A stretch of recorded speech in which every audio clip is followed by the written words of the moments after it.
समीरा हूँ। आशा है कि आप सभी अच्छे होंगे। आज का विषय है सरकारी बजट और कराधान। सरकारी बजट क्या है? कराधान की प्रक्रिया कैसे चलती है? बजट प्रस्तुत करने और कराधान की प्रक्रिया को समझने से पहले आइए हम जानते हैं कि सरकार की जिम्मेदारी क्या है। सरकार पूरी तरह से शिक्षा, चिकित्सा सुविधाएं और सार्वजनिक सेवाओं जैसे बिजली, पानी, परिवहन आदि को बनाए रखने की जिम्मेदारी उठाती है। इन सभी को सरकार द्वारा नियंत्रित और प्रबंधित किया जाना चाहिए। इस विषय में हम सरकार के कार्यप्रणाली और कराधान की प्रक्रिया के बारे में जानेंगे। अध्ययन परिणाम। सरकार की भूमिका। 2. आयकर। 3. प्रत्यक्ष कर। 4. अप्रत्यक्ष कर। 5. जीएसटी वस्तु और सेवा कर।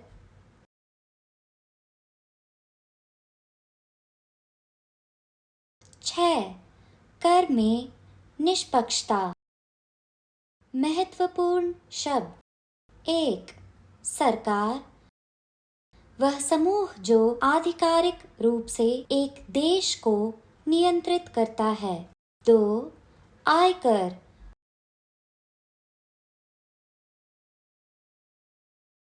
भारत में आयकर एक प्रत्यक्ष कर है जो किसी वित्तीय वर्ष में आय या कमाई पर लगाया जाता है।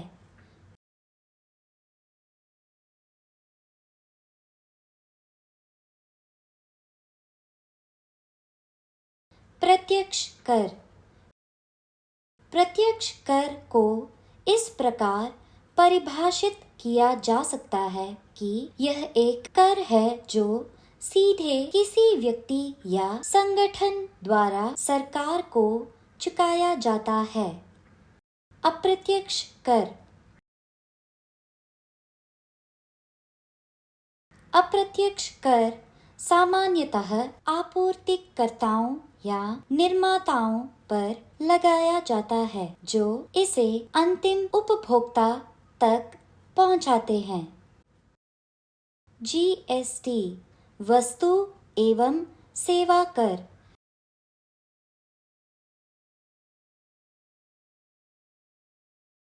यह एक ऐसा कर है जो वस्तुओं और सेवाओं की बिक्री पर लगाया जाता है।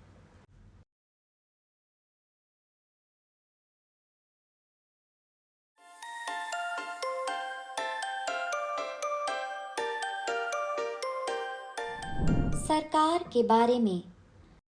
सरकार एक ऐसी संस्था या प्रणाली है जो लोगों के समूह से बनी होती है और यह किसी देश या राज्य का प्रबंधन करती है। प्रत्येक सरकार का अपना संविधान या बुनियादी सिद्धांतों का एक संग्रह होता है जिसे वह प्रभावी शासन सुनिश्चित करने के लिए पालन करती है। सरकार की भूमिका। सरकार एक सामाजिक कल्याण संस्था है। यह बिना किसी लाभ की मंशा के आम जनता के हित में काम करती है।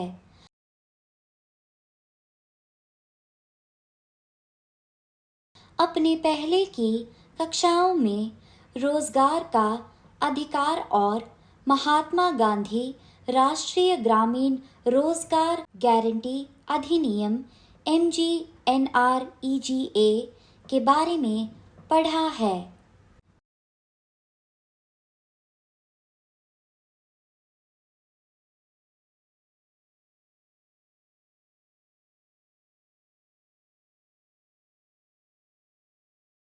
इस अधिनियम के तरह यह सरकार की जिम्मेदारी है कि वह श्रमिकों को मजदूरी कार्य उपलब्ध कराएं, उनके वेतन का भुगतान करे और इस कार्य के लिए आवश्यक पूंजी सरकार द्वारा प्रदान की जाए। सार्वजनिक वितरण प्रणाली PDS में खाद्यान्नों का उचित मूल्य पर वितरण भी सरकार द्वारा किया जाता है और इसका सब्सिडी बोझ सरकार उठाती है। अतीत में भारतीय सरकार ने भारी उद्योगों की स्थापना में भी महत्वपूर्ण भूमिका निभाई है, जैसे भारी इंजीनियरिंग, विद्युत उत्पादन, स्टील निर्माण, पेट्रोलियम निष्कर्षण और परिष्करण इत्यादि। ग्रामीण क्षेत्रों में सिंचाई परियोजनाओं और कृषि विस्तार कार्यों में सरकार द्वारा किए गए निवेश कृषि क्षेत्र के लिए अत्यंत महत्वपूर्ण है। सरकार किसानों को उर्वरक सस्ते दामों पर प्रदान करती है, जो कारखानों द्वारा तय कीमत से कम होते हैं। सरकार कारखानों को सब्सिडी देकर उन्हें कुछ हद तक मुआवजा देती है। यदि यह सब्सिडी न होती तो कारखानों द्वारा तय कीमत बहुत अधिक होती। सरकार को अपनी विभिन्न जिम्मेदारियों को पूरा करने के लिए पर्याप्त धन की आवश्यकता होती है। सरकार के कार्यों के लिए आवश्यक धन करों के रूप में जनता से एकत्र किया जाता है।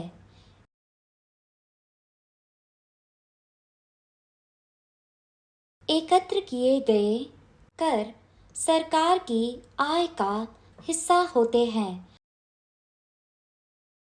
जो उसके खर्चों को पूरा करने के लिए आवश्यक होते हैं। सरकार विभिन्न प्रकार के कर एकत्र करती है। कर सरकार के लिए आय का मुख्य स्रोत।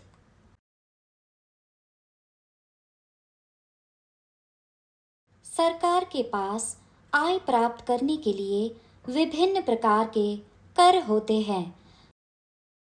अपने कुछ प्रमुख करों के बारे में सुना होगा, जैसे उत्पाद शुल्क, आयकर,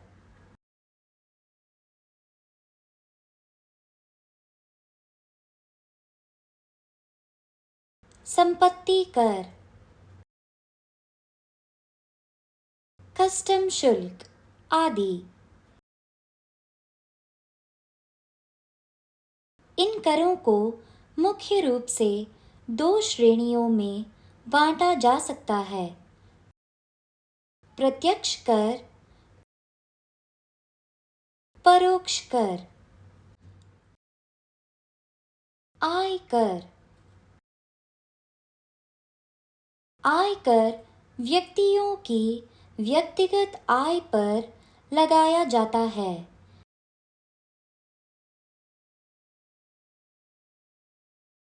व्यक्तिगत आय के विभिन्न स्रोत हो सकते हैं, जैसे वेतन, पेंशन और आय।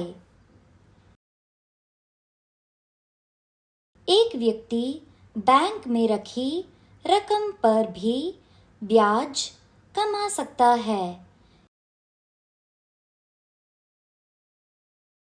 किसी व्यक्ति को अपनी संपत्तियों जैसे घर से किराया भी मिल सकता है।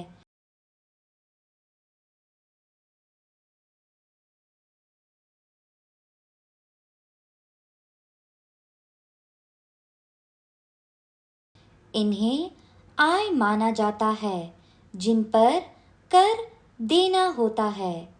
आयकर केवल उन्हीं व्यक्तियों से लिया जाता है जिनकी आय एक निर्धारित सीमा से अधिक होती है। जो लोग अधिक आय प्राप्त करते हैं उन्हें अपनी आय का एक बड़ा हिस्सा कर के रूप में देना होता है। उत्पाद शुल्क। उत्पाद शुल्क कारखाने से लिया जाता है, लेकिन असल में यह कर उन लोगों से लिया जाता है जो सामान खरीदते हैं। कारखाने के मालिक अपने सामान की कीमत में इस कर को जोड़कर उसे बेचते हैं। उदाहरण, यदि एक टीवी बनाने की निर्माण लागत 10,000 रुपए है और कंपनी ने सरकार को 1,200 रुपए का उत्पाद शुल्क अदा किया है, तो यह कर उपभोक्ता को देना पड़ता है। प्रत्यक्ष कर। यह वह कर है जो व्यक्तियों पर सीधे उनके आय पर या कंपनियों और व्यापारों द्वारा आर्जित लाभ पर लगाया जाता है।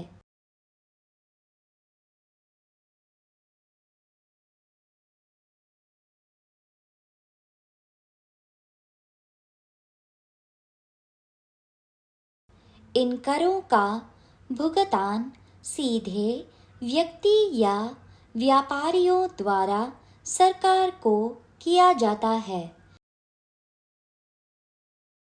प्रत्यक्ष कर के दो प्रमुख प्रकार हैं। एक, आयकर।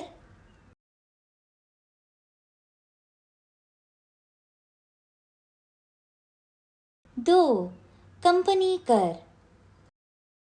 आयकर व्यक्तियों की व्यक्तिगत आय पर लगाया जाता है।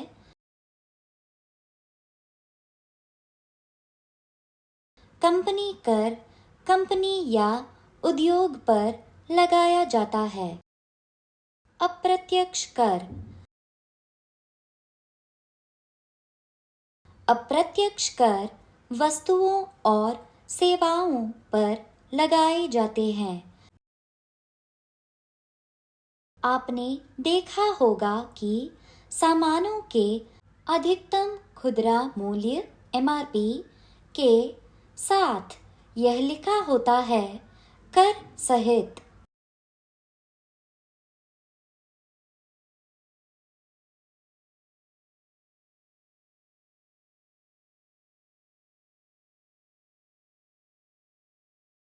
इसका मतलब है कि उस वस्तु की कीमत में कर पहले से ही शामिल होता है। इसी तरह दूरभाष और मोबाइल फोन जैसी अधिकांश सेवाओं के लिए जो कीमत उपभोक्ता चुकाते हैं उसमें भी कर शामिल होता है। वस्तु और सेवा कर।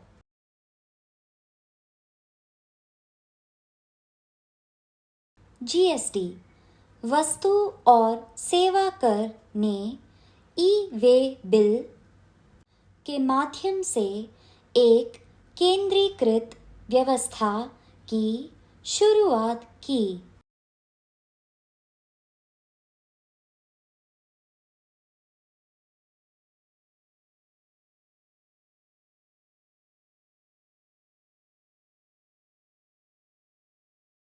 इस व्यवस्था को 1 अप्रैल 2018 को राज्यों के बीच वस्तुओं के परिवहन के लिए और 15 अप्रैल 2018 को राज्य के भीतर वस्तुओं के परिवहन के लिए क्रमिक रूप से लॉन्च किया गया था।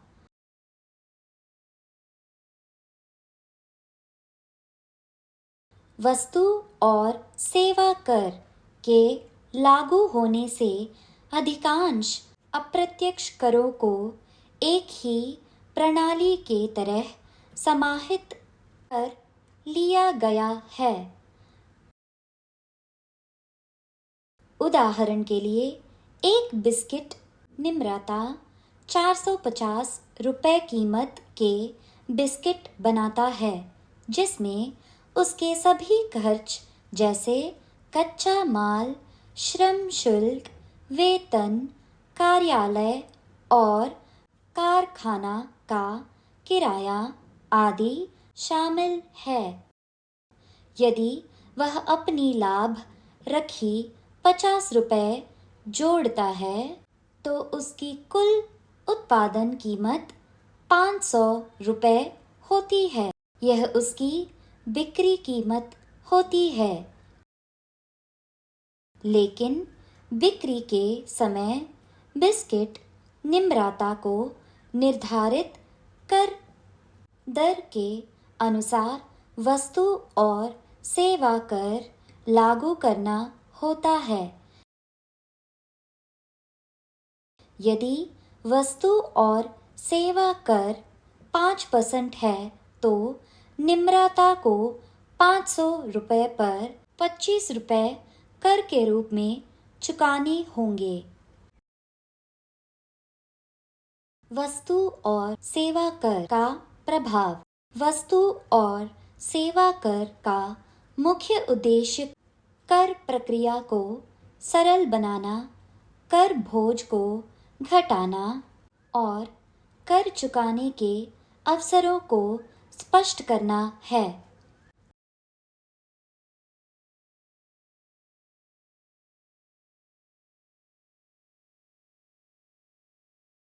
कराधान में निष्पक्षता। हम जो कराधान प्रणाली अपनाते हैं वह उस समाज के मूल्यों पर निर्भर करती है। अधिकांश समाजों का मानना है कि यह उचित नहीं है कि कुछ लोगों के पास लाखों रुपए हों जबकि दूसरों के पास खाने तक के लिए पर्याप्त नहीं होता। सरकार को अमीरों से अधिक कर एकत्र करना चाहिए और गरीबों पर या तो कर बिल्कुल नहीं लगाया जाना चाहिए या न्यूनतम कर लगाया जाना चाहिए। समाज की समग्र आकांक्षा यह है कि एकत्र किए गए करों का उपयोग गरीबों की आय बढ़ाने के लिए, बेहतर अवसरों और जीवन स्तर प्रदान करने में किया जा सके। यह ध्यान दे कि जैसे जैसे गरीबों की आय में वृद्धि होती है वैसे वैसे अधिक कर एकत्र किए जा सकते हैं। सरकारी बजट एक ऐसा दस्तावेज है जो एक वित्तीय वर्ष, एक वर्ष की समाप्ति के लिए सरकार के योजनाबद्ध व्यय और राजस्व को दर्शाता है। इसमें विभिन्न घटक होते हैं जैसे कराधान, सब्सिडी, संसाधनों का आवंटन, आय और संपत्ति का वितरण आदि। बजट का अर्थव्यवस्था पर कई प्रकार से प्रभाव पड़ता है, जैसे आर्थिक विकास, रोजगार, सामाजिक कल्याण आदि को प्रभावित करना।